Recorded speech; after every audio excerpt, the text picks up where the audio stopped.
사랑하는 사랑부 가족들 반갑습니다. 오늘 아침도 작은 큐티로 하루를 시작하도록 하죠. 전도사님과 함께 나눌 말씀은요, 출애굽기 15장 22절부터 27절까지 말씀인데요, 잘 듣고 깊이 묵상해 주시길 바랍니다. 그들은 마라에 이르렀지만 마라에 물이 써서 마실 수 없었습니다. 그곳의 이름을 마라라고 부른 것도 그 때문이었습니다. 모세가 여호와께 부르짖었습니다. 그러자 여호와께서 모세에게 어떤 나무를 보여주셨습니다. 모세가 그 나무를 물에 던지니 물이 단물로 변했습니다. 여호와께서 그곳에서 이스라엘 백성에게 규례와 율법을 주시고 백성들을 시험하셨습니다. 여호와께서 말씀하셨습니다. 너희는 너희 하나님인 나 여호와에게 복종하여라. 너희는 내가 보기에 옳은 일을 하여라. 너희는 나의 모든 율법과 규례를 지켜라. 그렇게 하기만 하면 내가 이집트 사람들에게 보냈던 것과 같은 질병을 너희에게는 보내지 않을 것이다.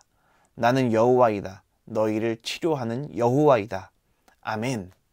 네, 우리 사랑하는 사랑부 가족들, 오늘 하나님의 말씀은 모세와 함께 이스라엘 백성들이 이집트를 탈출하고 나서 한참 동안에 이 광야와 같은 벌판들을 옮겨 다니다가 너무 목이 마른 거예요. 사람들도 물 달라고 너무 목이 마르다고 당연히 물을 마셔야겠죠.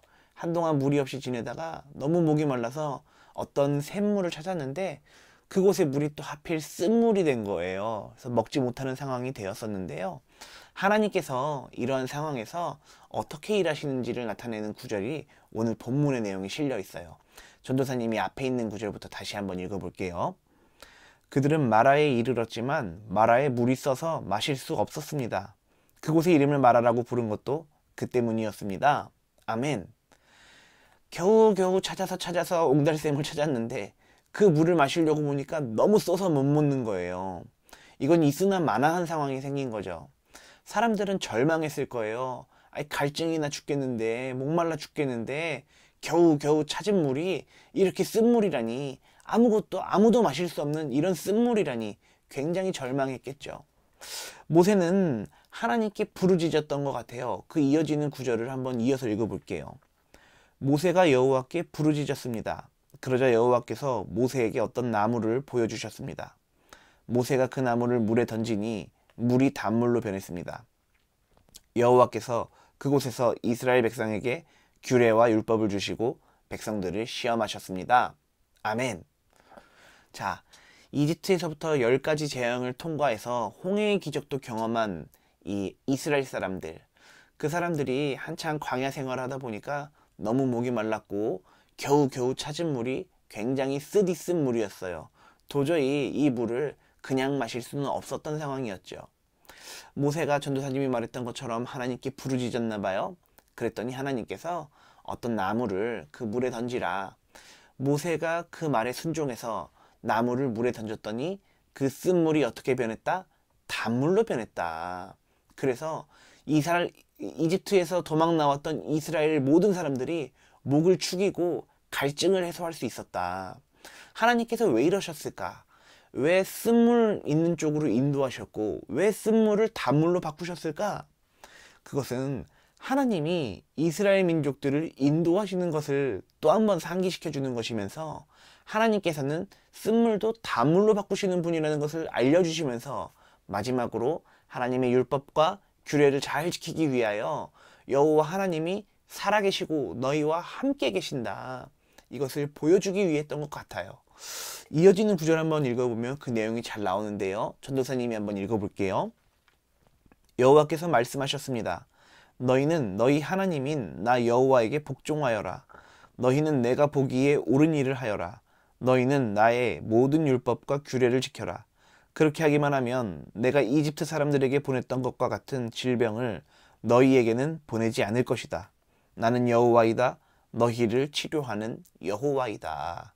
아멘. 사람이요, 물도 못 먹고요, 한참을 걸어다니면 어떡해요?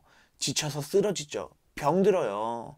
특별히 이 건조한 날씨에 살았던 이 이스라엘 사람들은 굉장히 힘들었을 거예요. 햇빛은 내리쬐죠. 물은 없죠. 이것저것 챙길 것들은 많죠. 한참 동안 걸었으니까요.